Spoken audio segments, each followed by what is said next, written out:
Salut tout le monde, c'est Hugo et aujourd'hui on va parler des rumeurs de la Nintendo Switch Pro. Vous le savez sûrement, ça fait quelques mois qu'il y a de plus en plus de rumeurs à propos de la descendante de cette petite Nintendo Switch, puisque ça fait un moment qu'elle est sortie, et face au succès de cette Nintendo Switch, il pourrait y avoir une version Nintendo Switch Pro, et maintenant je vais vous faire le point sur les rumeurs qu'on a. Déjà la rumeur la plus flagrante que l'on a à propos de cette Nintendo Switch Pro, c'est tout simplement l'écran qui passerait en borderless, donc avec des côtés beaucoup plus fins que ça. Vous pouvez voir sur l'image qui est à l'écran en ce moment, par rapport à la Nintendo Switch que je possède actuellement, avec des bords qui font à peu près 1 voire 1,5 cm. Donc c'est beaucoup et c'est pour ça qu'on aurait un écran un peu plus borderless comme on connaît maintenant sur les iPads, les iPhones, etc. qui rendent un produit encore plus beau qu'il ne l'est déjà. Mais cet écran ne serait pas uniquement borderless, effectivement il passerait en écran OLED, donc c'est un écran avec des contrastes et des couleurs beaucoup plus marquées et ce serait franchement une bonne nouvelle qu'on ait un écran OLED sur cette version de la Switch.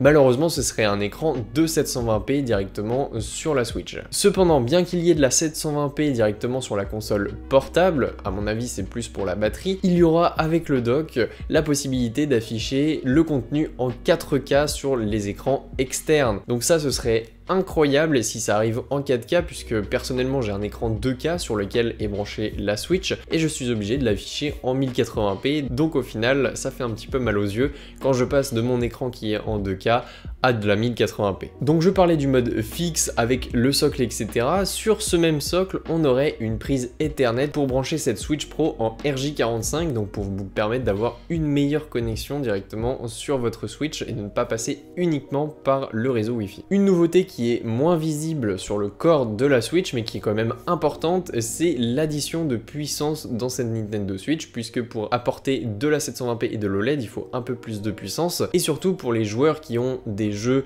qui sont assez gourmands sur la Switch comme par exemple Monster Hunter Rise, je sais qu'il y a beaucoup de gens qui se plaignent de perte d'FPS sur les jeux, puisque à la base c'est plutôt du 30 FPS que du 60 sur certains jeux, et quelquefois même si on a 30 FPS on a des pertes de FPS sur l'écran. Donc là on aura une puissance additionnelle pour faire tourner les jeux correctement, et il y a certains joueurs qui demandent justement une version des jeux à 60 FPS ou du moins à 30 FPS stable au moins. Maintenant je vais passer sur des rumeurs sur lesquelles on est un peu moins sûr.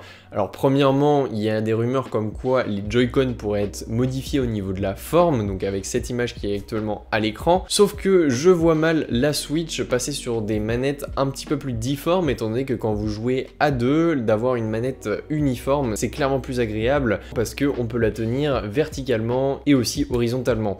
Donc ça, je ne pense pas qu'ils vont le modifier, mais c'est une rumeur quand même. Donc voilà pour les rumeurs, mais moi, ce que j'aimerais par-dessus tout, c'est qu'ils augmentent la qualité de fabrication des Joy-Con pour éviter le Joy-Con Rift, le problème si récurrent sur les Nintendo Switch. Ils font littéralement bugger les Joy-Con, donc quand vous allez à gauche, ça peut arriver que votre Joy-Con veuille aller à droite tout seul. Donc ça, et peut-être aussi le socle un petit peu plus lesté pour qu'on évite de la faire tomber si on passe à côté, ça pourrait être plus sympa. Et en règle générale, si on n'a pas la manette Pro, ça apporterait un confort d'utilisation, comme par exemple avec ce petit accessoire qui est entièrement en plastique et qui est très léger, ça donnerait au moins une sensation de solidité. Donc d'ailleurs à propos de cette manette Pro, tout simplement, est-ce qu'il y aura une manette Pro directement dans le packaging de la Switch Pro? Ça je n'en sais rien, peut-être qu'ils vont laisser la même version des Joy-Con, mais tout simplement rajouter une manette Pro à l'intérieur du pack. On peut se poser plein de questions à propos de cette Nintendo Switch Pro, et vous, qu'est-ce que vous aimeriez avoir dans ce packaging? Qu'est-ce que vous attendez à voir arriver avec cette Switch Pro? Je vous laisse l'écrire dans les commentaires. En tout cas, nous on se retrouve sur les réseaux sociaux et dans une autre vidéo. Abonnez-vous, mettez la cloche et toutes les notifications. Salut tout le monde!